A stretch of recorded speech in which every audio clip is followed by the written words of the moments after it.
What's up guys, welcome to another video. So today I'm going to be finishing pretty much the last major thing on the checklist to have the E36 running. So mainly I'm just going to be finishing up connecting all of the brake lines and finalizing the brake system and the clutch lines. So if you guys didn't see the first video with the brake lines, I did go through and actually custom bend hard lines for the brake system. So pretty much going from the master cylinder all the way back to the hydro e-brake to the back firewall is all hard lines.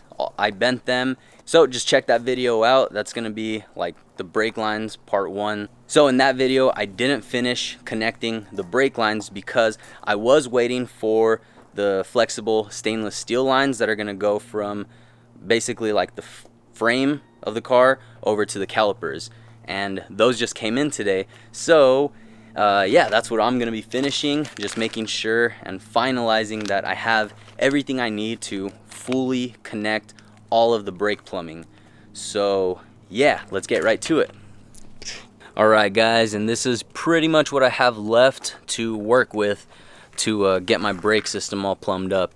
So this is what just came in. This is just like the brake line kit from Chase Bays.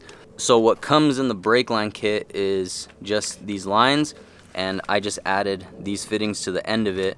So it's basically just like a bubble flare male, and then that's like a bubble flare female. So this is what would originally be mounted to the frame with this clip right here.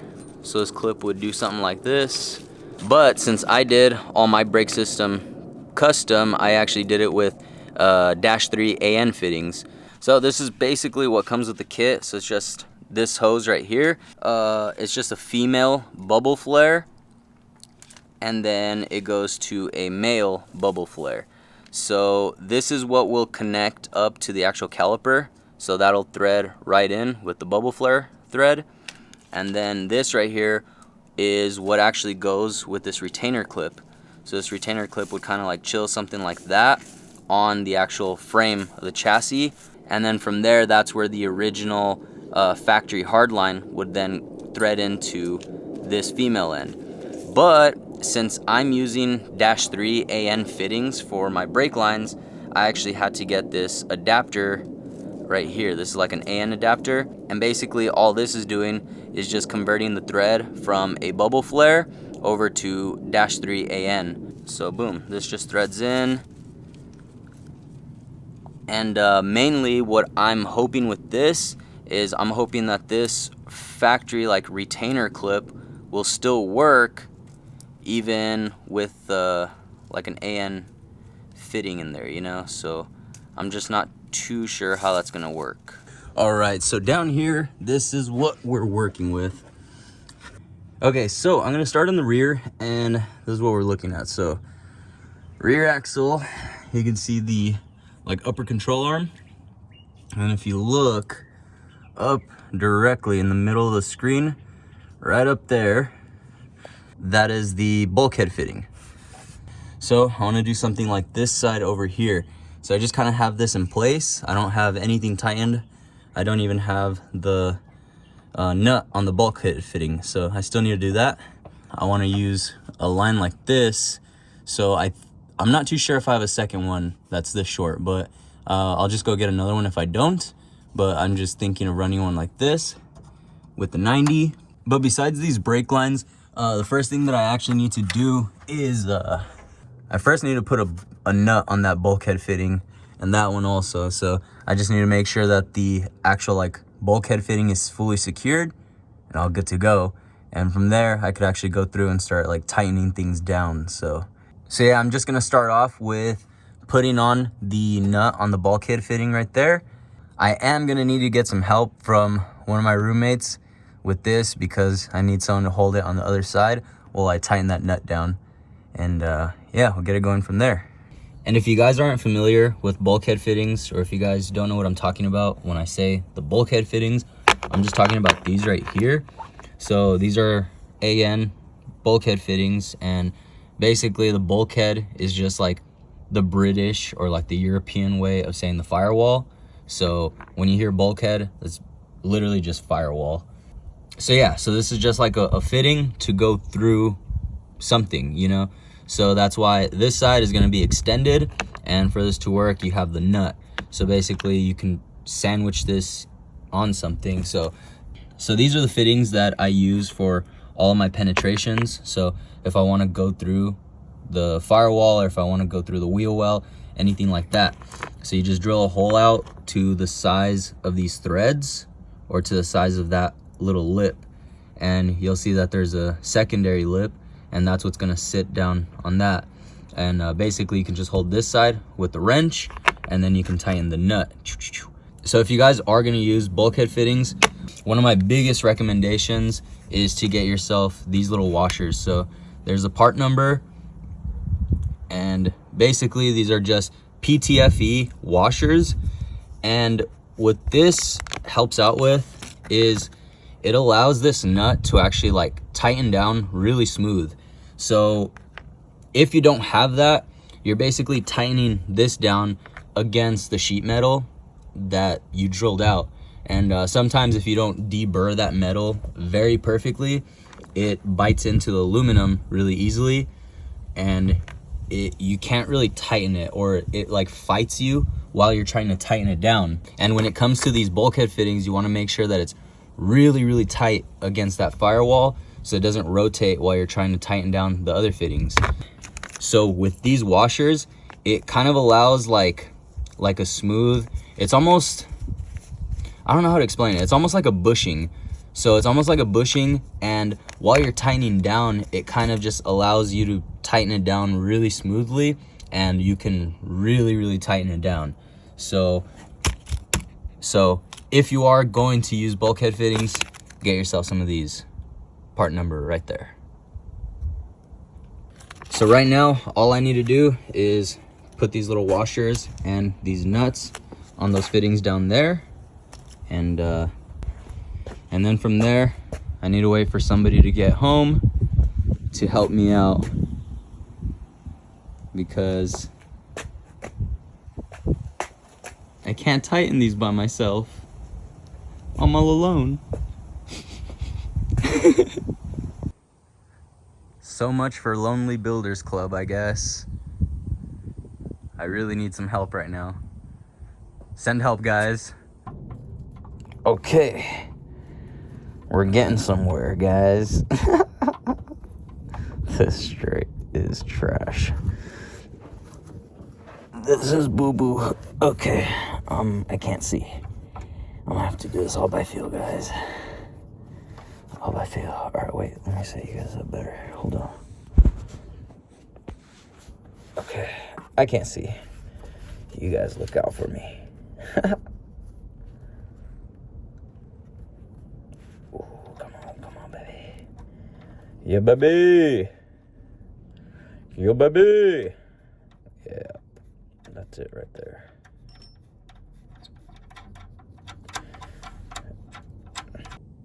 All right, so right now, if you guys can see, I do have the nut ran through. I do have the PTFE washer on there. So right now, I mean, like, it's ready. This is a tight fit, bro. I should have lifted it higher. Hey, but at least there ain't scorpions. All right. Cameron just pulled up. Yo, you down to help me? Yeah, we should help. You just need to hold something. Cameron came through right on time. So we got him back here. He's getting his stance going right now. And we got him with the crescent wrench. He's just gonna hold the fittings. Well, I come down here and start tightening them up. Stroke that thing, woo wop.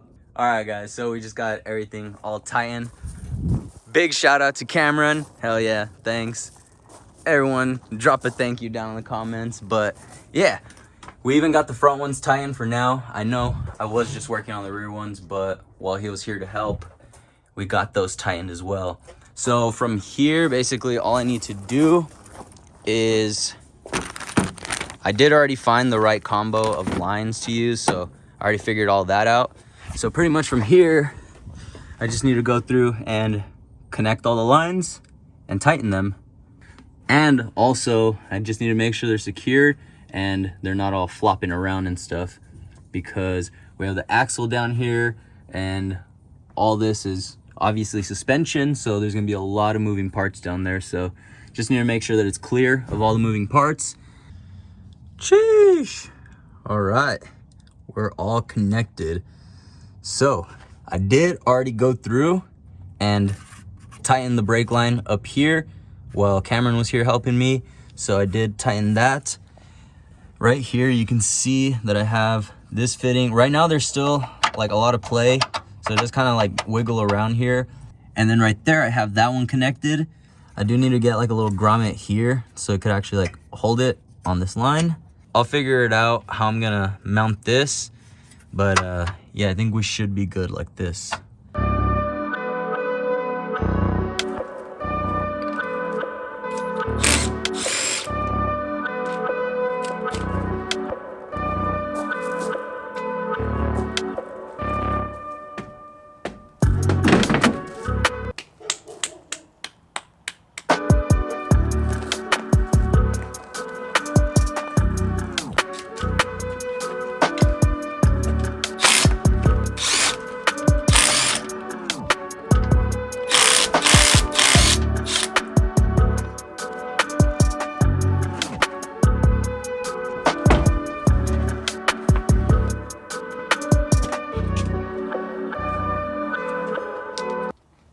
All right, guys, we're making some progress here. So I did just get the Chase Bays brake line kit installed on the passenger side.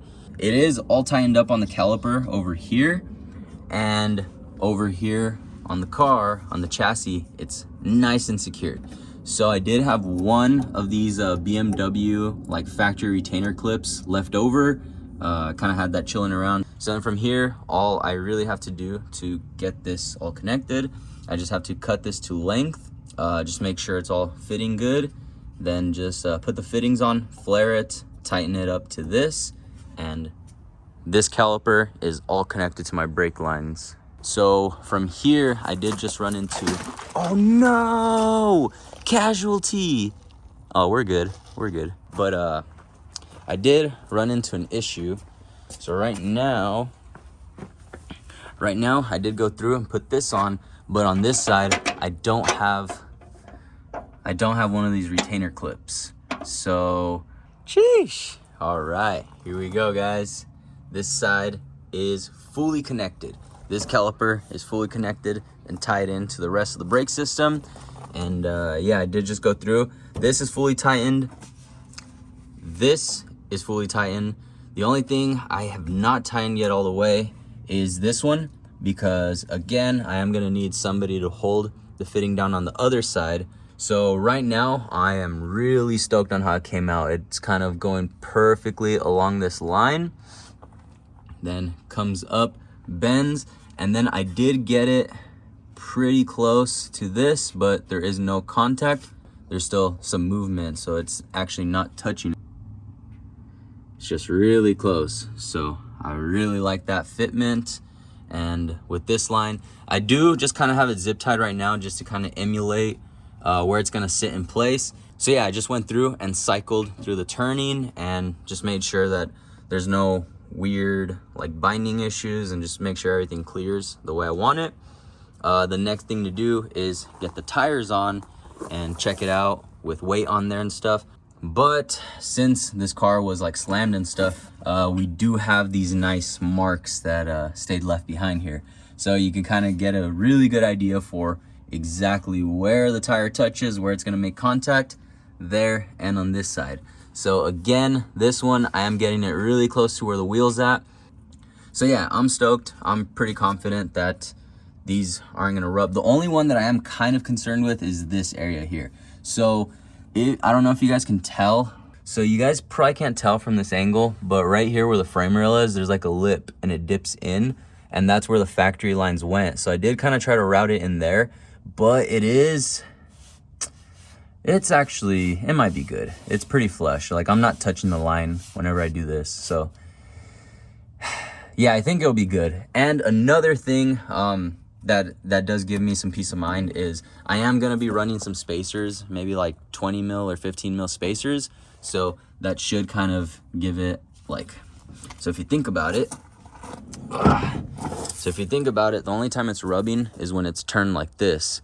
So if you kind of see that mark, that's just because the tire is really far back this way. So if I space it out just a little bit, these marks should be out a little bit. If not, it shouldn't even be touching it at all. So I'm hoping the spacers should just kind of clear it and get it away from touching those lines. But as it sits, I think it should be fine the way it is. But right now, I'm waiting for this retainer clip. So I'm probably gonna head over to a couple stores.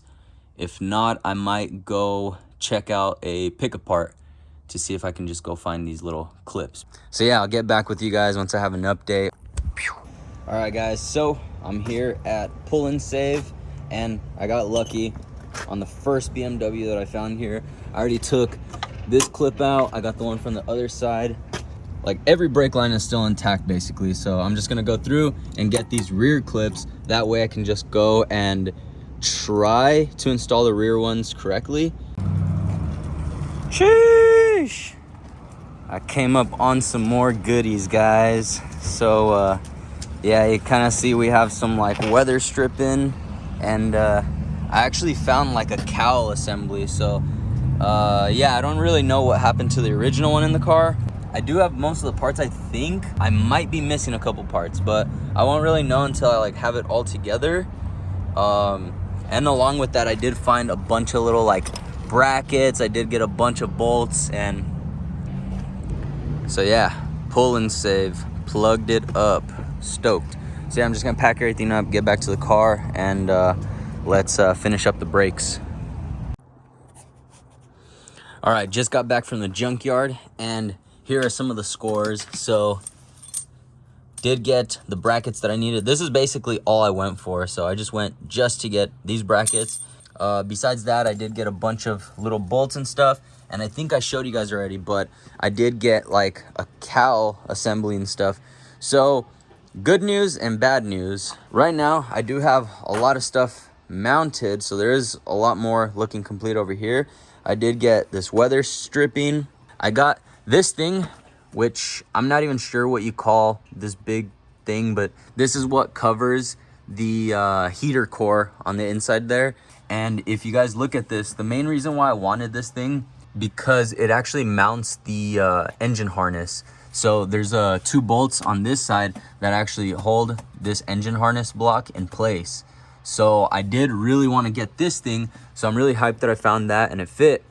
Now, the problem that I ran into is this cowl assembly is not the right one. It won't fit this chassis. So the one that I got it off of, it was a sedan. So I'm pretty sure that's why. I'm pretty sure the coupe and sedans are different. I just went for it. It was really, really cheap. It's not a big deal, but I will need to get this thing and the cowl. And aside from that, I did get some of the factory bolts for this, for the fenders. They are a different color. They are green, but they will be a lot better than these like Ace Hardware bolts. So besides all of that, now I just need to go through, finish mounting up the driver's side front brake lines. And then from there, I'm just gonna go back under the rear and play around with the mounting of that and see if I could run those factory BMW clips. Shoo! All right, there we go, guys. The brake lines are all done. So from here, the only thing that I really need to do is just tighten up this fitting that goes to the bulkhead, and then the same exact fitting, but just on the other side. And then after that, I just need to go through and put these clips on the rear. So I'm not really gonna film that. I'll just do it. It's really basic. You guys already saw it down there. I'm just gonna take the zip ties off, cut those, and then switch them out for these right here. All right, guys, so it's the next day here, and I got started right away. Just yesterday, I wasn't a really big fan on how this fitting stayed mounted on to the like frame rail, just because if you look at it, I'll show you on the rear right now, but basically this fitting isn't like the factory one, and with the way the mounting hole is on the frame rail, it's kind of weird, and if it was a certain angle, it could actually slip through this way. So that kind of made it pointless. This thing should just be like secured on there, and it shouldn't be falling through either way. It should just be kind of like locked in place. So what I went through and did is found these washers, and I actually had to like drill them out to the correct size of this thing. So that Chase Bay's brake line kit, at certain angles, it just fits right through that slot. So this one, I do kind of have it in a weird way, but you can kind of see it's like wedged, and that's the only reason why this one's kind of like locked in place. So I just need to go through, and I already have the washers. So these are like the little washers here. You can see that's not like a normal washer. They do look kind of rough, but they get the job done. So this just kind of sits in place of that frame rail and just locks it in place without having those weird grooves in it. So I'm just gonna go through and make sure they're mounted properly. All right, and this is what I'm talking about with the brake lines here. So if you look, you kind of see that it'll just like fit and slip right through. So these little washers that I made should pretty much solve that. So you just slip that right on, goes through, and now it's locked. It won't go through no matter what angle it's in, and that's what I want right there. Boom.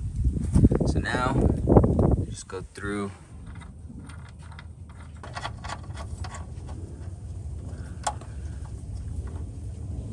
It's on place. So now I just need to tighten that fitting on there. And if you guys look right there, there's that washer that is making sure it doesn't go through. And now if we look at the mounting, it is solid. Like, there's no movement whatsoever. Solidly mounted. That's how I want it.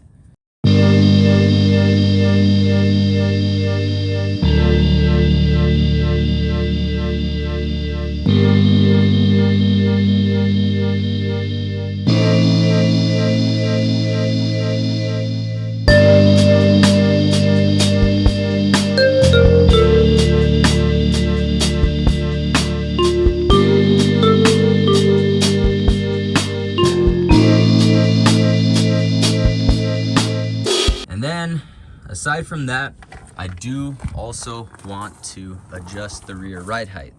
So I did already drop this side, the rear suspension, so you can kind of see it's all loose. And if you look here, the rear coil or the rear spring didn't have any adjustment. So I did order a spring perch kit. So I'm probably just gonna run that on the bottom and probably just adjust it to maybe like the lowest setting that it has and see where that's at. And yeah, this is really simple to drop. All you need to do is just unbolt the shock from the knuckle and you're all good. I just made it really easy by just having the jack right here.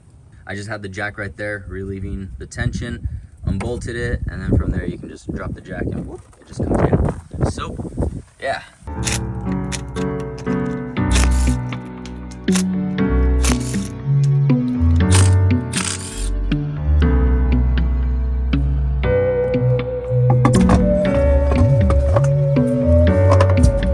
Hey, get out of here.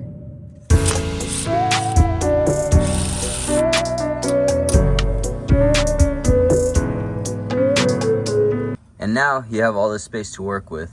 And now since both sides are dropped, it actually makes it a lot easier for both sides because now the sway bar is actually just free to move. Yeah, super easy. And just pull this out. I'm still using this guy right here. Yeah, you can see that. It's just that.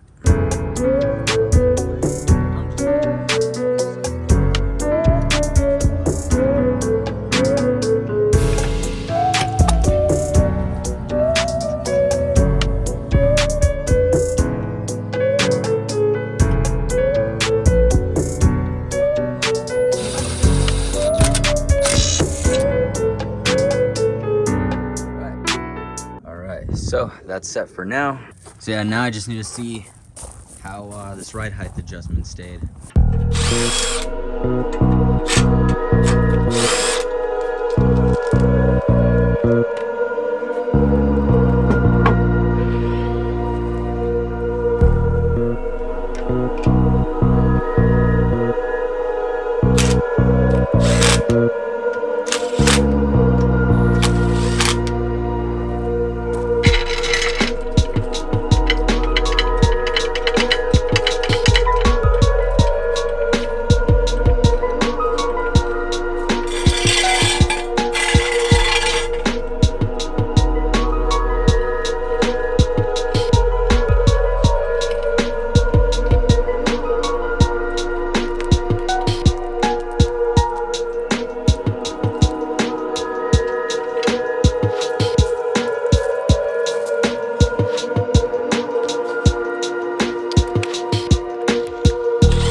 Sheesh! Alright, this is the new stance right here. I'm actually really hyped on how it came out. This is pretty much what I was going for here.